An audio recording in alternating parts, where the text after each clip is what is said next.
എൻ്റെ പ്രിയപ്പെട്ട കൂട്ടുകാരെ, നമുക്ക് ചിറകുകൾ ചലിപ്പിക്കുന്ന ഒരു ഭംഗിയുള്ള ചിത്രശലഭം ഉണ്ടാക്കാം. അതിന് വേണ്ടത് ഒരു ചതുര കഷ്ണമാണ്. അതിനെ വീഡിയോയിൽ കാണിച്ചിരിക്കുന്ന രീതിയിൽ മടക്കണം.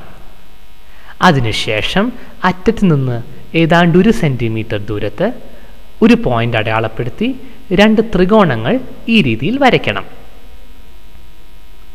അതിനുശേഷം വരച്ച് ആ വരയിലൂടെ ത്രികോണം മടക്കണം.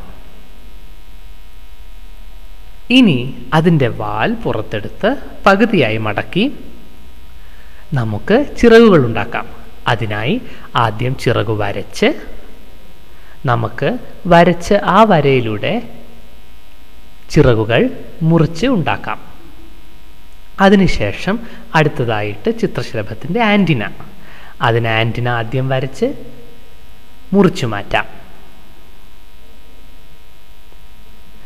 ഇതാ നമ്മുടെ ചിത്രശലഭം തയ്യാറായി കഴിഞ്ഞു. ഇനി അതിൻ്റെ കഴുത്തിൽ പിടിച്ച് വാലനക്കിയാൽ ചിത്രശലഭം അതാ തയ്യാറായി. ഇനി നമുക്ക് അതിനകത്ത് പല രീതിയിലുള്ള ചിത്രങ്ങൾ വരച്ച് ഒരു ഭംഗിയുള്ള ചിത്രശലഭമാക്കി മാറ്റാം. ഇതാ ചിത്രശലഭം ചിറകുകൾ ചലിപ്പിക്കുന്നത് കാണാമല്ലോ. നമ്മുടെ ചിത്രശലഭം തയ്യാറായി കഴിഞ്ഞു.